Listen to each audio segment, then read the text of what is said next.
Então, de onde essas orientações aqui saíram? Logo no preâmbulo, na introdução, nós temos a informação de 6 fontes. Primeiramente da Bíblia, e os textos são citados. Depois, testemunhos de Ellen White também foram transcritos aqui. 3, da crença número 22 da Igreja Adventista do Sétimo Dia, e essa crença se chama comportamento cristão. Essas crenças, bem como o Manual da Igreja, que é a fonte número 4, elas são votadas pela Assembleia da Associação Geral, que é o órgão mais alto da Igreja Adventista. Muitos pensam que o órgão mais alto é a presidência. Não é. A presidência, ela está ali junto com uma mesa diretiva e ela precisa se reportar à Assembleia, a Assembleia de pessoas do mundo inteiro, né? De cada associação, 2 pessoas vão para essa Assembleia. É uma Assembleia de 2.500 pessoas, é uma grande comissão. E essa comissão toma certos votos, representando ali a Igreja de Deus no mundo inteiro, entre 2.500 pessoas ou talvez até mais. Então, tanto a crença quanto o Manual da Igreja são documentos votados pela Assembleia da Associação Geral. Fonte número 5, estilo de vida e conduta cristã, que aparece no Tratado de Teologia Adventista. E, por fim, número 6, orientações intituladas Estilo de Vida e Conduta Cristã, que foram votadas e publicadas pela Divisão Sul-Americana no fim de 2012. Podem ser acessadas pela internet. Se você quiser se aprofundar, você pode ir em cada uma dessas fontes citadas e ler as orientações ali. Aqui será um grande resumo, mas eu preparei em alguns pontos chaves vários textos extras, como é o nosso costume aqui no canal. Introdução. Olha como o documento começa, falando de justificação. Então, o sacrifício de Cristo na cruz é reconhecido pela Igreja Adventista do Sétimo Dia como preço pago pela nossa salvação. Deus, em seu infinito amor pelo mundo, deu seu Filho unigênito para que todo aquele que nele crê não pereça, mas tenha vida eterna. Então, o primeiro parágrafo diz assim: a salvação é mediante a graça. Todos estavam desgarrados, pecadores, condenados, mas Deus deu seu Filho. Para você ser salvo, você precisa crer em Jesus. Pronto, Tiago, vamos fechar e embora. O estilo de vida não importa. Para sermos salvos, precisamos crer em Jesus, isso é tudo que importa. Deus só olha o coração. Aí que está. Esse é o raciocínio. Olha só, é um raciocínio humano que nós aprendemos, olha, lá no dia 1. O que está escrito aqui no dia 1? Eu grifei. O inimigo tentará nos convencer de que as verdades de Deus não são tão importantes e que podemos substituir a revelação divina pelo raciocínio humano. Nós estamos pegando a doutrina da justificação, que está ali em todo o Novo Testamento, e fazendo um raciocínio. Olha, Deus importa é com o coração. Então, se você acredita a Jesus, Deus conhece o seu coração, está tudo bem, né? Nada mais importa. Isso é falso, isso não existe, né? A doutrina da justificação não funciona assim. Se fosse assim, por que Paulo escreveu tantas cartas? Por que tanta preocupação com as suas igrejas? Por que tantas advertências aos presbíteros, aos maridos, às esposas, aos patrões, aos empregados? Por que tantas orientações? Se é apenas o coração que importa. Nós não estamos familiarizados com as cartas de Paulo. É a resposta, e também não estamos lendo os testemunhos para a igreja. Então, primeiro ponto, Deus deu seu Filho e tudo é mediante a graça. Agora, antes da queda do homem, havia obrigações, havia deveres. Nós já precisávamos obedecer, mesmo antes do pecado. Então, quando somos perdoados, Deus não nos isenta de deveres que já eram necessários, que já eram devidos antes da queda. Nós só temos agora, somos colocados na mesma posição de Adão e fala, olha, eu não condeno o seu passado. Agora você tem uma chance de fazer diferente. E é o que o texto do preâmbulo vai abrir aqui. Cristo morreu por nós quando nós ainda éramos pecadores. Onde isso está? Romanos 5, verso 8. Ele nos convida a aceitar esse sacrifício de amor e a entregar-lhe a vida e a nascer de novo. Olha, nascer de novo, né? Começar de novo. E o próximo texto que aparece aqui é Romanos capítulo 6, onde é dito: não reine, portanto, o pecado em vosso corpo mortal. Imagine uma vida onde o pecado não reina. É apenas Cristo que reina. Como existe a graça, Paulo fala: o pecado não terá domínio sobre vós, porque agora você está debaixo da graça. A graça perdoa e a graça habilita a você ser diferente. Então aqui ele está enfatizando fé, está enfatizando obras. O livro de Romanos, nos capítulos 3, 4 e 5, falam da fé. E os capítulos 6, 7 e 8 falam das obras, da santificação. As duas coisas são importantes. Se você não entender isso, se você achar que a santificação, ela é importante, mas ela é um detalhe. Nunca ninguém conseguirá ser santo. Nunca ninguém conseguirá obedecer à lei de Deus. Nós somos imperfeitos, pecadores mesmos, e Deus sabe disso. Esse foi o problema da minha adolescência, da minha juventude. Não havia um padrão, não havia uma norma, não havia uma referência. Então, se não há uma referência, qualquer estilo está valendo. Se não existe um alvo, né? Por exemplo, por que meu pai insistia que lá em casa deveríamos parar de comer carne? Deveríamos ser vegetarianos? Ah, porque a irmã White falou. E daí que a irmã White falou? O que eu tenho a ver com isso? A Bíblia não fala. Era assim que eu raciocinava. Então, quando você pensa assim, é só crer em Deus e eu estou salvo, né? E a santificação? Como o mundo evangélico crê? Alguns dizem, não faz diferença. Outros, né, presbiterianos e Assembleia de Deus, olha, é importante, mas você nunca vai conseguir obedecer tudo. Olha, se eu nunca vou conseguir obedecer tudo, se eu obedeço pela metade, tanto faz. É aqui que está o problema. Esse é um erro evangélico, não é uma doutrina bíblica, que entrou no adventismo. Nós somos chamados a obedecer tudo. Nós somos chamados a seguir tudo, todas as orientações. Então, primeiro ponto, o documento começa com a questão da justificação.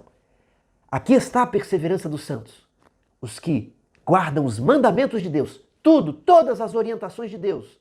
E eles cumprem tudo, né? Tudo que a Bíblia diz, a gente cumpre tudo. E pela graça é possível, porque não veio tentação que não fosse impossível de suportar, que fosse impossível, né? Tudo é possível. E Deus nos dará força. Então, uma vida renovada conduz o cristão a um alto padrão de testemunho. Pensamentos, propósitos, decisões, palavras e comportamentos, caracterizado por um estilo de vida que glorifica a Deus ao demonstrar publicamente o compromisso com Cristo Jesus. 2 ensinos bíblicos fundamentam a importância do estilo de vida para o cristão. Quais são? Restauração da imagem de Deus no homem e a missão profética específica da Igreja Adventista para o tempo do fim. Ele vai comentar um e depois vai comentar o outro.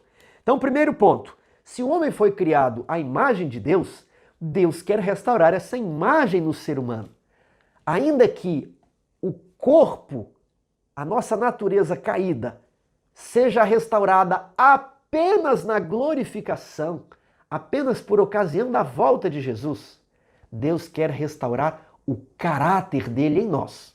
Então, a imagem de Deus é composta por atributos físicos e atributos morais.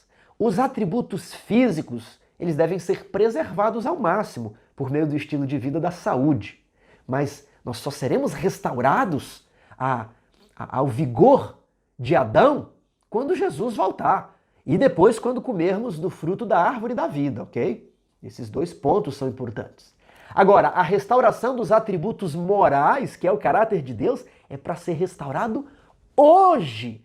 E é aí que se faz uma confusão, às vezes sem querer, outras vezes querendo, né? Quando a pessoa fala assim, nunca vamos ser perfeitos neste mundo. Calma lá, você está querendo se referir ao quê?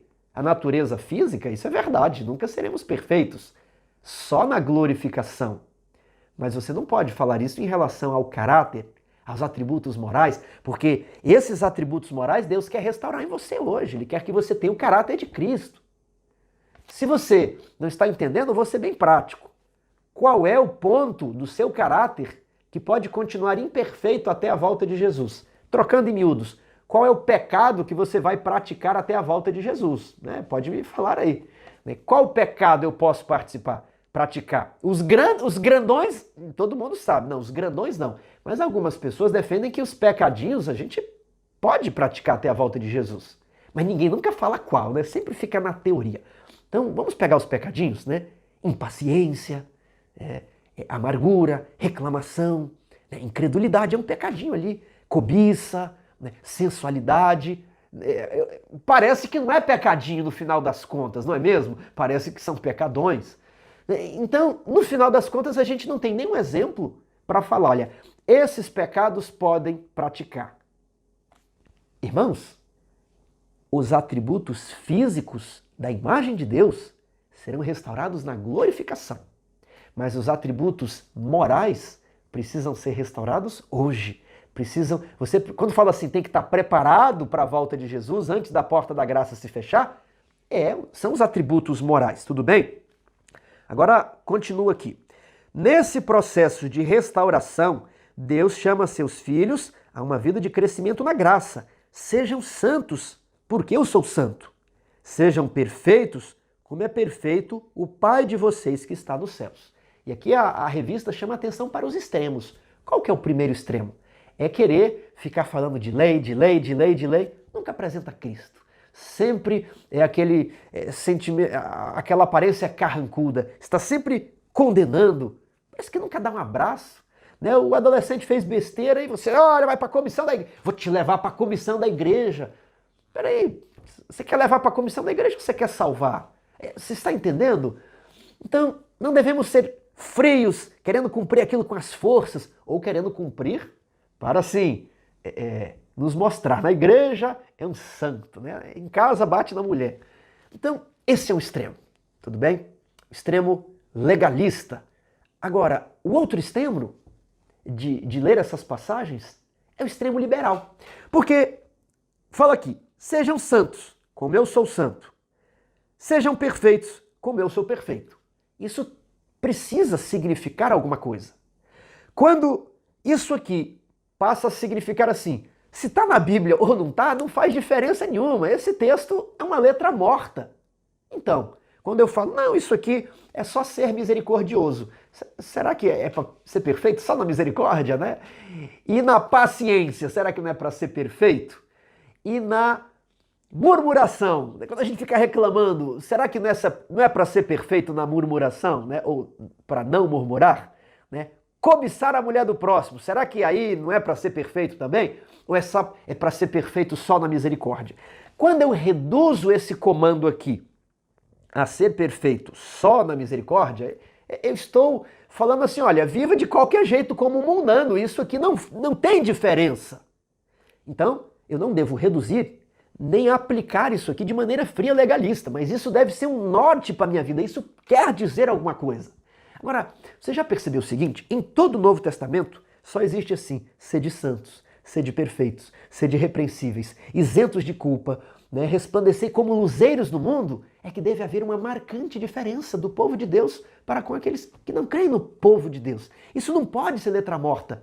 Você não vai encontrar em nenhum lugar no Novo Testamento falando assim, não, pode ser repreensível, não precisa ser santo, não precisa ser perfeito. Esses comandos não existem. Então isso precisa significar alguma coisa. Cuidado com os extremos. Existem dois extremos. Você precisa ficar aqui com o texto bíblico. O equilíbrio é o texto bíblico. Então, Cristo nos deixou claro que ser santo e ser perfeito como Deus é ser um canal divino da sua graça, seu amor e sua bondade aos seres humanos, imitando Cristo em todos os aspectos da vida. Olha, imitando a Cristo em todos os aspectos da vida. Para que isso seja possível, o Pai concede a seus filhos o Espírito Santo. Não é que você vai fazer isso sozinho, não, né? Carreira solo. Não, é com Cristo, é uma obra de cooperação. O Pai envia o Espírito Santo, que vai operar na sua mente, vai controlar as suas sinapses, os seus neurônios, né?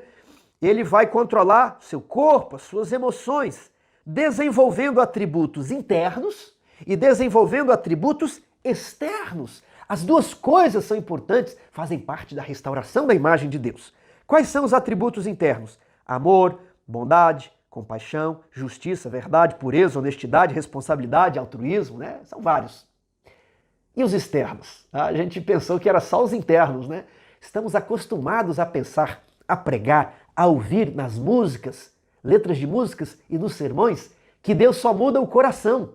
É só os internos. E a revista, isso aqui é sensacional, né? A divisão sul-americana está de parabéns ao destacar a mudança, ela é interna, mas a mudança também é externa. Quais são os atributos externos? Modéstia, decência, temperança, boas obras e vários outros. Esses atributos representam a restauração do caráter divino ocorrendo no crente, o que é evidenciado pelo fruto do Espírito na vida dos filhos de Deus.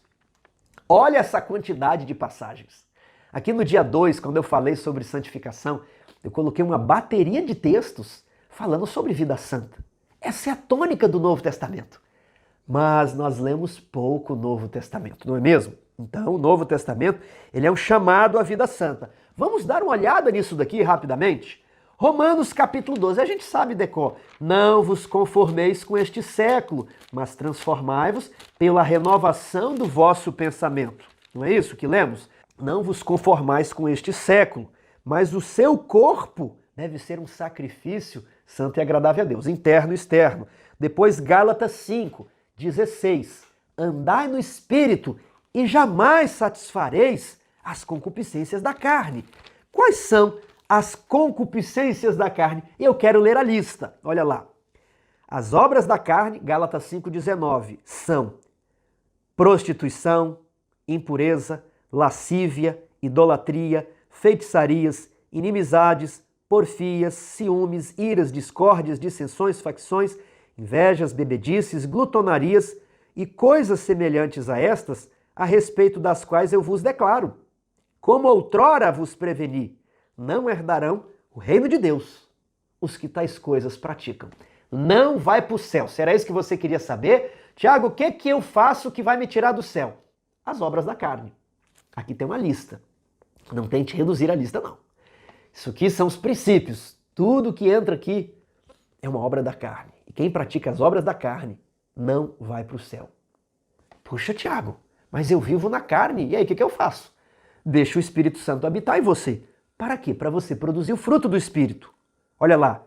Amor, alegria, paz, longanimidade, benignidade, bondade, fidelidade, mansidão, domínio próprio. Em outras versões está temperança. Essas coisas são o fruto do Espírito, não são as folhas. Alguns pensam assim, que a reforma de saúde é a temperança, que é o domínio próprio sobre o que você vai comer, a hora que vai comer, né? Muitas pessoas falam assim, isso são as folhas, os frutos, e aí as pessoas fazem assim. Tudo que é atributo externo, ele diz que são folhas. E os atributos internos, ele fala, esse é o fruto do Espírito Santo. Isso aí não é linguagem bíblica, isso aí é heresia, não é mesmo? Porque, como o documento muito bem expõe, os frutos são internos e externos. Aí você vai lá para Gálatas. Olha só as orientações da palavra de Deus. Gálatas não, já lemos Gálatas, né? Então olha só, se você andar no Espírito, você não vai satisfazer nenhuma daquela lista. Mas se você está satisfazendo alguma daquela lista, Paulo é claro, não vai para o céu. Quando vamos aqui então para Efésios, capítulo 4, eu podia ler isso aqui rápido, pular os textos e você ia falar, isso é um documento de igreja, isso é o evangelho dos fariseus lá que estão no ar-condicionado. Não, isso aqui é o evangelho do apóstolo Paulo. Olha só, Gálatas 4, 17. Isto, portanto, digo, e no Senhor testifico, que não mais andeis como também andam os gentios. Então, há um parâmetro do que você deve fazer e há um parâmetro do que você não deve fazer. É a vida dos gentios. Como se vestem, como namoram, a maneira que se alimentam, como as famílias são organizadas, como se divertem, para onde vão, né? Como conversam, quais são os objetivos de vida. Não é para viver assim, né? Como é uma festa de aniversário de um gentio? Qual tipo de música toca no carro de um gentio? Qual é o namoro dos gentios? Né? Tudo isso Paulo fala. Era como vocês eram antes. Agora, vocês devem ser a nova criatura. Não andeis mais como também andam os gentios. Então, você sabe ali quais são as músicas que os gentios utilizam. É só você ir a um bar, a uma casa de dança, você vê lá todo o estilo de música gentílico. Esse é o mundo. E Paulo fala, não imitem isso daqui. João fala, não ameis o mundo. Ah, Tiago, mas é difícil. Eu estou na carne pecaminosa. Aí você vem aqui em Colossenses capítulo 3, verso 5. Fazei morrer a vossa natureza terrena. Então, existem vários textos aqui que estão fundamentando a necessidade de uma vida puramente santa. Não é um santo mais ou menos, né? Não é aquele santo meia tigela, ou como diz a expressão popular, né? Santo do pau oco. É um santo de verdade, é um santo integral, por dentro e por fora. Eu quero falar uma coisa para você. Você acha que é mais fácil ser santo onde? Por dentro ou por fora? É mais fácil ser santo por fora, né? É mais fácil ter uma aparência de cristão por fora. Agora, é justamente o discurso é dizer que só temos que ficar com o por dentro. Por dentro, irmãos, é a parte mais difícil. A parte mais difícil é amar, é ser manso, é dar a face, né? É perdoar, é dar a face a quem nos fere, é perdoar. Essa é a parte mais difícil. A parte externa é a parte mais fácil. Dá até para fazer mecanicamente. Não, você não faz integralmente, só com Cristo você faz. Mas lembre-se, a parte mais difícil é a parte interna. Nesse contexto, somos chamados a um reavivamento e uma reforma por meio do compromisso com a santidade. Reavivamento e reforma são duas coisas diferentes. Reavivamento significa renovação da vida espiritual, um avivamento das faculdades da mente e do coração, uma ressurreição da morte espiritual. Reforma significa uma reorganização, uma mudança nas ideias e teorias, hábitos e práticas. Então, o reavivamento é quando você escuta um perdão, quando você escuta um sermão e pede perdão, você vê Cristo pendurado na cruz, o seu coração se condói, você canta uma música, aquilo toca no seu coração e você fala, Senhor Jesus, eu quero ser diferente. E aí você começa a ler, participa do pequeno grupo, você está animado. Aquilo ali é uma nova vida. Reavivado, nova vida. E aí você começa a descobrir várias coisas. Como deve se portar no dia de sábado, qual deve ser o linguajar do cristão. Você aprende sobre a financiar o movimento, a casa de Deus, os missionários. Você aprende várias coisas e ali você precisa reformar velhos hábitos. Então, muitas coisas que nós vamos acumulando ao longo da vida, precisamos ler e estudar de novo. Olha, eu não fazia, não tinha o costume, não fui ensinado, mas ninguém falava nada, passei a fazer, mas agora eu preciso fazer uma reforma, uma mudança. Então, não é só a reforma. Reforma sem reavivamento leva ao legalismo. Reavivamento sem reforma leva ao perfeccionismo. Perfeccionismo porque no fundo, o que é o perfeccionismo? Você canta, se emociona e aí você está muito avivado, você vai meio para um pentecostalismo. Eu sou de Jesus, nada que eu faço, nada que eu venha fazer vai me afastar de Jesus. E é um culto das emoções, perfeccionismo é isso. De onde você tirou isso, Tiago? Movimento da carne santa. Movimento da carne santa, as pessoas cantavam, era um culto carismático, olha. Perfeccionismo tem a ver com carismatismo, ok? Você tem o legalismo farisaico e o perfeccionismo, às vezes as pessoas pensam que é o farisaísmo. Perfeccionismo tem a ver com movimento carismático, ok? Então, reforma sem reavivamento leva a legalismo. Agora, reavivamento sem reforma não vai a lugar nenhum ou pode te levar até um movimento carismático.